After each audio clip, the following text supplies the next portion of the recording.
This is the MHS Pawdcast, the online radio voice of Metuchen High School. Hello everyone and welcome to the MHS Pawdcast, the online radio voice of Metuchen High School. I'm Eddie Kalegi. And I'm Josh Hyman. And Josh, it is a busy episode today here as we kick off the month of February here on the MHS Pawdcast. After Josh does some school announcements, we'll be joined by a slew of guests. First, Josh and I will discuss 9 tips to avoid the flu during the hectic flu season. Then Dylan Manfre gives us an MHS sports update, and we are joined by Tyrone Ross to get his take and offer ours on the best athlete to ever graduate Metuchen High. And finally, freshman Andrew Lau returns to the show to tell us about what's new in the Origami Club. But Josh, you got some announcements. Thank you, Eddie. So next week is big at Metuchen High School. It's Spirit Week. Wednesday's show will be Spirit Week themed, leading up to Friday's Battle of the Classes. Also, next Thursday, February 13th, watch 26 of your MHS counterparts walk the runway at the Prom Fashion Show, modeling fashions from Ultimate Fashion Woodbridge and Dante Seller Tuxedo in Metuchen. Tickets are $5 for adults, $3 for students and senior citizens. Doors open at 5:30 p.m. Make sure to attend, and that's all I've got. Thanks a lot, Josh. So as many know, the flu season is alive and well, and nobody knows that better than Josh. Yeah, I had the flu all of last week. That was not fun. And obviously, when one person gets infected here at the school, it can seem like the school becomes a petri dish of germs. How can you stay healthy during the season? Thanks to cdc.gov and health.com, here are 9 key tips to avoiding the flu. So number 1 is avoid close contact. Avoid close contact with people who are sick, and when you are sick, keep your distance from others to protect them from getting sick too. Josh, definitely that is one of the keys to staying healthy during the season. Obvious, and that's, with any sickness, just, try to expose as few people as possible so you don't spread the disease like a wildfire. Number 2, something Josh did, stay home when you are sick. If possible, stay home from work, school, and errands when you are sick. This will help prevent spreading your illness to others. Then number 3, cover your mouth and nose. Cover your mouth and nose with a tissue when coughing or sneezing. It may prevent those around you from getting sick. A couple of obvious ones. Oh my God. You don't know how mad I get when somebody just blatantly coughs in other people's faces. Some people don't even try to cover up their mouths, and it's just annoying. And I've noticed there's many teachers as well that get very annoyed when kids just start sneezing without covering their... Yeah, because, your hands go everywhere during the school day. Speaking of hands, number 4 is clean your hands. Washing your hands often will help protect you from germs. If soap and water are not available, use an alcohol-based hand rub. Number 5, avoid touching your eyes, nose, and mouth. Germs are often spread when a person touches something that is contaminated with germs and then touches his or her eyes, nose, or mouth. Now, number 6, practice other good habits. Clean and disinfect frequently touched surfaces at home, work, or school, especially when someone is ill. Get plenty of sleep, be physically active, manage your stress, drink plenty of fluids, and eat nutritious food. Now 7, 8, and 9 are some other interesting tactics. The first 6 were a little more obvious. Number 7 is live by the pen. Whether it's signing a document or signing out of a class to go to the bathroom, always use your own pen. Germs could have been all over the person's hands that last used that pen. And this is something that I always do, because I'm a bit of a germaphobe, and I get grossed out using the pen that's sitting next to the bathroom sign-out that 10 kids, who knows if they wash their hands in the bathroom, touching. Yeah, that's true. Actually, sometimes I don't even sign out, but yeah, I do usually bring my own pencil when I sign out. And with that, plus with the whole flu season going around. Number 8, I was a bit surprised by this. Sweat it. Whether working out at a gym, playing a sport, or just going for a jog, sweating can help to release germs and toxins. I honestly did not know that, but, going for a jog in the winter, good luck sweating. And then the final one, don't talk dirty. Think about all the places where you go with your phone. Now think about talking on that phone. Germs from all over the place could be on your ears. Wiping your phone with a sanitizing wipe could help prevent germs from nearing the face or mouth. Another pretty obvious one. I didn't think of that at first with the phone being a problem, but when you think about it, all those places that your phone has been, Yeah, definitely once you think about it, it makes sense. I honestly did not think of that before, but now looking at it, it's like, oh, yeah, that makes sense. Well, Josh, 9 tips. Some of these might have helped you to avoid the influenza season. Wish they did, yeah. All right, so when we come back, Dylan Manfre will join us for a sports update, and we'll be joined by Tyrone Ross to discuss who is the best athlete in MHS history. More to come here on the MHS Podcast. Here's a word from a couple of our sponsors. Insurance. It's a commodity. It shouldn't be an impulse buy. Purchasing the right insurance takes time, and it must be fitted for your goals and your lifestyle. Farmers Insurance likes to do it right. They invite you to sit back, have some coffee, and relax. They listen to your needs, desires, and dreams, and shape an insurance policy just for you. An old-fashioned take on insurance? Possibly, but it's been working for agents and clients alike for years. Visit your local agent, Ed Van Eckert, today at 54 Pearl Street right here in Metuchen, or call 732-548-4444 for a free quote. Ed's number one concern is Metuchen. Once again, that's 732-548-4444 or at 54 Pearl Street in Metuchen. Farmers, making the brainy borough smarter about insurance. We are farmers. Bum, ba-dum, bum, bum, bum, bum. Let's give a thank you to some of our sponsors. Thank you to What's the Scoop, Reflections on Main, the Main Street Barbershop, and the Metuchen Savings Bank. None of this would be possible without the help of these businesses. Welcome back to the MHS Podcast. I'm Eddie Kalegi, joined by Dylan Manfre. So over the years, Metuchen High School has produced numerous notable alumni. From athletes to musicians, to cartoonists and magicians, the graduating class is stacked. But today, we're going to shift our focus towards the athletes and determine who the best athlete is to ever come out of MHS. To do so, we are thrilled to be joined by an alumni of Metuchen High School himself, Tyrone Ross. Tyrone, welcome to the show. Thank you for having me, gentlemen. All right, so let's talk to you a little bit about yourself and what drives you to keep coming back to MHS to help the team train, the track team, of course. What do you feel is the best thing runners can do to stay focused when they aren't training? So the reason I keep coming back, to be completely frank, is Coach Holland is like a second father to me. So when I am dealing with struggles or concerns or just, want to go back and see him, I head over and see him. And I'm also 10 minutes away, so I'm literally right up the street in Woodbridge. So, and I just like being around the kids. I'm proud to say that literally I've trained at Metuchen every year since I've graduated. I've been around every single graduating class since I've left. And I don't think there's too many people that can say that. So now it's starting to get blurry between who graduated when or whatever, which made this whole thing exciting about talking about the best athlete. And as far as what runners could do to stay focused off of the track, and as Dylan will tell you, and I've had some conversations with him, is I was a little maniacal when I was in high school. So my whole bedroom was my goals. And I remember taking a piece of a broken hurdle from the school and writing the school record on it, which I eventually, was blessed enough to break.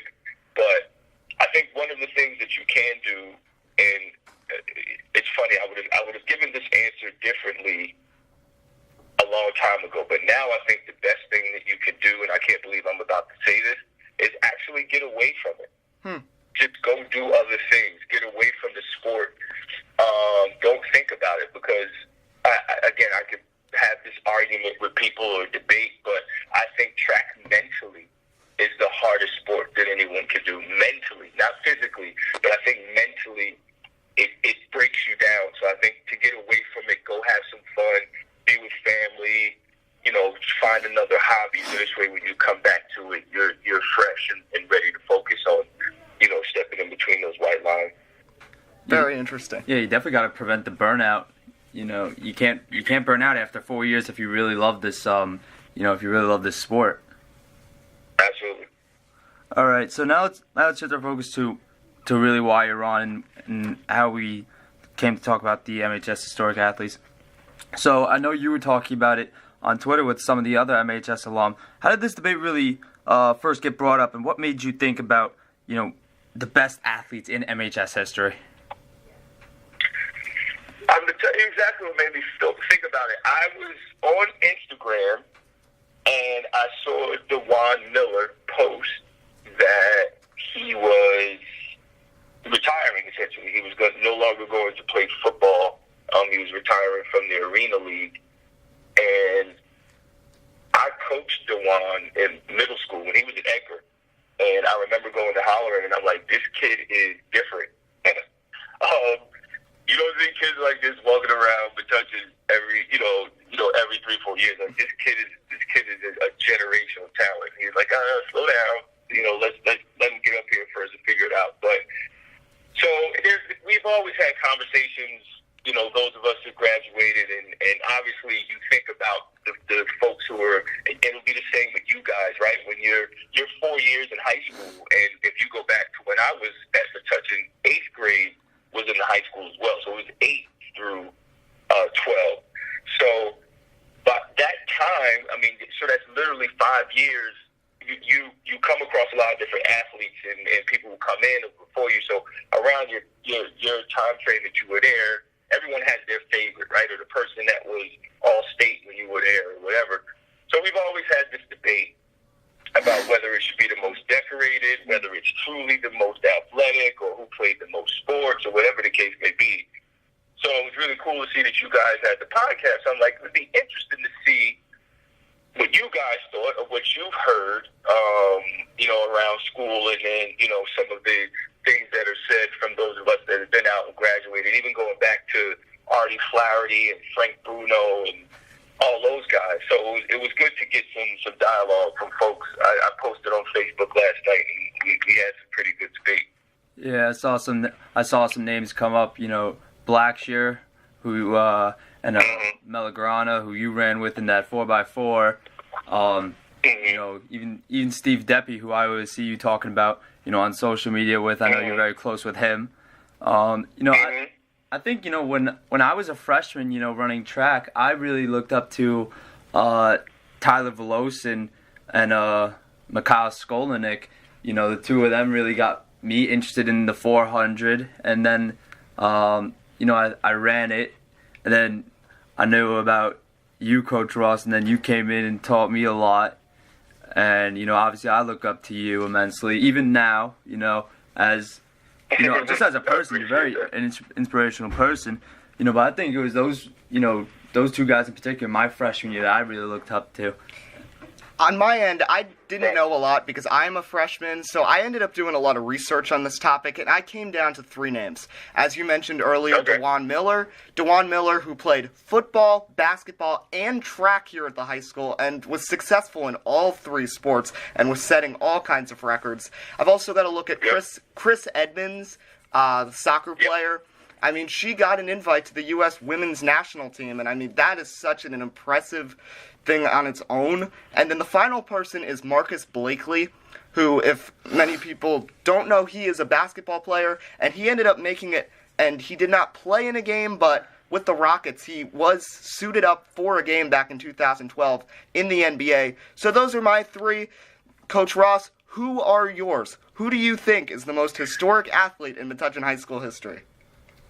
Oh, great question. So, just a little bit of clarity here. Now, I have come to my top 3, and I was thinking about this. So, I want to be clear. To be fair, I wanted to make it what people did only their 4 years in MHS. Okay. Not if they signed a pro contract. So, only what they did in 4 years. So, all state, all county, national championships, if they won any, All-American, whatever the case may be. So only those 4 years. Mm-hmm. And Marcus Blakely was a talent, by the way. But I definitely, he's not in my top 3. So if I had to go top 3 based on just what that individual did in 4 years, and this is where, again, I got into an argument with some folks, whether it was most decorated or whatever the case may be.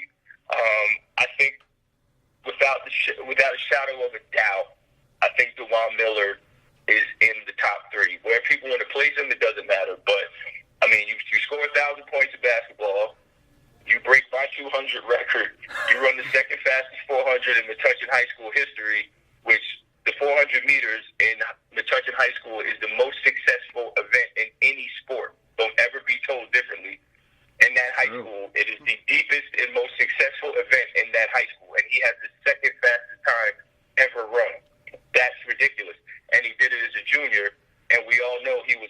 everything in football. So it's inarguable that he's in the top 3.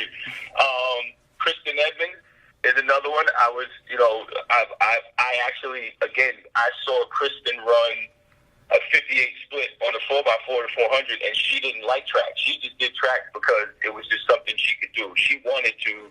She could hold every sprint record if she wanted it. She just didn't. It wasn't her thing. What I didn't know, I only knew that she was a great soccer player and that she was really, she was a good runner. But her mother told me last night that she was almost 1,000-point scorer in basketball as well. Adding that to it, again, she was already in the conversation.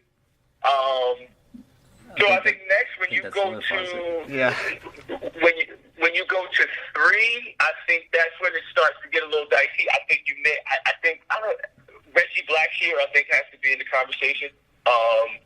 He still holds records. I still have to do some research with Howard. If I'm correct, I believe he won an individual national title in track, so still legendary. So I think he would probably be in my top 3. But I think there's so many people that can fight to get in that third spot. Mrs. Gadsden was a monster. Artie Flaherty was a 2,000-point scorer in basketball.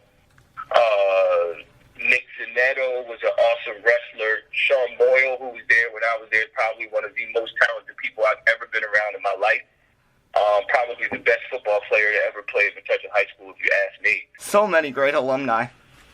So many. It's unbelievable. Frank Bruno, who was a really good football player, and shot putter on the track team.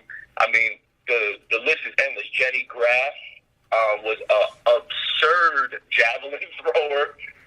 You have that nice picture of her in the multiple media champions winner. She was really good at soccer. The Mako's family. It's nuts for a little small school. I mean, the talent that has come out. And I want to make this last point because I don't want to drone on. It's your show. But here's the other criterion that I said. If you take that person, and to be fair, right, I don't want to say it's easy to play varsity at Metuchen, but let's be honest, it's not Piscataway, it's not Old Bridge, it's not Elizabeth where you got 4,000 kids. Yeah. True. But if you took that person out of Metuchen High School and you put them in another school where there's 2,000, 3,000 kids, would they be just as dominant? Absolutely not. And I think, yeah, exactly. And I think those 3 people, if you took them and you put them in a Group 4 setting, I think they would be almost as good as they were at Metuchen. So that's kind of how I looked at it. All right, Coach Ross, thank you for joining us here on the Metuchen High School Podcast. Thank you for having me. I love what you guys are doing. And let me just say this really quickly. Dylan, I am so proud of you. Out of all the people I've ever met, you are a hard worker. I always do it. And no matter I knew if you took that hard work to anything else that you did, you would be super successful. Congrats to the both of you. And I look forward to hearing the result of this. You guys have a great day. Thank you, Coach Ross. Appreciate it. All right, staying here with Dylan Manfre. Dylan has a sports update on what's going on now here in Metuchen High School Athletics. Dylan, take it away. Yep, a couple days ago, Eddie, the boys basketball team dropped a very close game to South Plainfield on Monday, 48-40. It was actually the South Plainfield Tigers' first win against the GMC opponent this season. From Metuchen Saul Ulal scored 18 points and 15 of them came in the second quarter. He actually had, or the second half, I should say. 15. He had 15 of the Bulldogs' 24 in the second half. So very good game on their end. Showed a lot of, what he can do. And Coach Jensen after the game told me that, he wants Sohan to be a little more consistent, as well as everybody on the team, if they want to make a run deep in the state tournament. On the girls' end of basketball, another productive showing from center Sam Anton in Metuchen's 54-37 victory over the Highland Park Owls on Monday. The sophomore recorded her second double-double of the season, scoring a career-high 21 points while grabbing 12 boards. Roy Giselle pitched in 13 points while dishing out 11 assists, another double-double. Chase Clavon also had 9 points to their total. And in boys swimming the other day, the 7th-seeded Metuchen Bulldogs took the victory over the 6th-seed Wall High School in the NJSI AA Central Group 3 bracket. They advanced to face the number 13 Hopewell Valley in the quarterfinals on February 9th. A lot of things to get to in the Metuchen High School sports in the near future. I don't think anybody's playing today, but tomorrow I know girls basketball has a game. Boys basketball has a game. Boys basketball might have a game, actually. I do know they play on Friday, but tomorrow I will have updates for the girls basketball game as usual. So a lot of big exciting things to get to, and we'll have you covered for it all. All right, and Dylan will be back on the show next Wednesday for some more updates about all things Metuchen High sports. Stay with us here on the MHS Podcast. When we come back after this short commercial break, Andrew Lau of the Origami Club joins us to tell us about what's new in the club. Stay with us. This is the Metuchen High School Podcast, the online radio voice of Metuchen High. Having trouble seeing the board in class? Do you need safety glasses for your school sport? If you answered yes to either of these questions, head over to Optique Unique, the eyeglass store at 406 Main Street in Metuchen. Optique Unique does it all. Not only do they offer eyewear for all ages, they also sell sports-specific safety glasses for kids and adults. Call them at 732-321-2020. That's 732-321-2020, or visit OptiqueUnique.com. Do you want to build character, build confidence, or even build yourself? All that and more can be accomplished at the Black Belt Institute at 23 New Street, right here in Metuchen. Students of all ages have been able to learn respect, discipline, fitness, and self-defense from their experienced instructors for over 20 years. Whether you're an adult looking for stress reduction or know someone young who has interest in Taekwondo, the Black Belt Institute is the place to go. The Institute takes a fun approach at teaching the rules of self-defense, instilling in their students an I-can-do-it attitude. Interested in taking a class? Call them at 732-205-9797 or visit their website at blackbeltinst.com. Once again, that's 732-205-9797 or blackbeltinst.com. The Black Belt Institute, Metuchen's leader in martial arts and fitness. Welcome back to the Metuchen High School Podcast, the online radio voice of MHS. I'm Eddie Kalegi. This year was the start of numerous new clubs here at the high school, including the Radio Broadcasting Club, but one of those is also the Origami Club. Back on the first ever edition of the show, we talked to club creator Andrew Lau about his ambitions for the upcoming club. It's now been 3 months, and with so much more to talk about, it's great to be joined once again by Andrew. Welcome back. Hey Eddie, how are you? Good. So, what's your favorite part about doing origami? My favorite part about doing starting this origami club specifically is that anybody of any skill level can join. In some other clubs like engineering clubs or some other clubs that require some skills, people need knowledge or experience of the topic in order to really do and what they like. But in the Origami Club, anybody can pick up a piece of paper and really start working on it. It doesn't matter if you've never folded a piece of paper or if you're an origami expert. This club is for anybody. So tell us about some of the different activities offered at club meetings. So most of the time, we just do an open workshop. And that means that people can do whatever they want. They can fold whatever they want. And sometimes we also do group origami. And that usually that involves like a lot of pieces of paper that goes into one specific figure. And actually, for Lunar New Year, we're going to create an origami dragon. And that requires hundreds of pieces of paper because we need a really large model for it. And this is a group effort, so almost everybody at the club right now is doing it. So that's one of the main activities that we do, workshops and just creating origami. And we're also planning on doing some competitions later. Right now, we don't have the amount of people that I would like in order to do the competitions. But once we get closer to 20 or even 30 people, then I think that will be suitable for our group competitions. So back in November when you were on the show, one of the aspirations you mentioned was that you wanted to get a display set up of your work. And now that's happened, and if anyone has not noticed, there is a display right by the nurse's office and the guidance office in that hallway. So talk to us about how you went about getting that display set up. So first of all, we talked to our advisor, Ms. Cotto. She's an excellent teacher, and she talked to the office, and we were able to get a display case set up near the library and the offices in order to display our origami. And setting this up in our hopes we'll be able to to really tell people about what we were working on in the club and sort of interest them in coming to our club as well. So we're really trying to expand our outreach, and have people come to our club to see what it's really all about. All right, one last thing. What do you want the central takeaway to be for people who participate in this club? So what we really want people to leave this club knowing is that the Origami Club is really all about participation, teamwork, and just having fun in general. You don't require any skill to have fun. All you need to do is chat with people. You can even make some new friends, and just like pick up a piece of paper. And if you know how to fold a basic figurine and have fun, that's really all you need to know. If you leave the club having fun, we know that we'll have more people coming back to our Origami Club. Alright, that's about all the time we have. The Origami Club meets on Fridays after school in room 152. See Andrew or Miss Cotto if you have any questions. Thanks for joining us, Andrew, and best of luck to you and the club. Pleasure. Alright, so that's going to wrap up this week's edition of the MHS Podcast. For our guests, Andrew Lau and Tyrone Ross, our contributors Dylan Manfre and Josh Hyman, I'm Eddie Kalegi signing off from the Metuchen High School Podcast, the online radio voice of Metuchen High.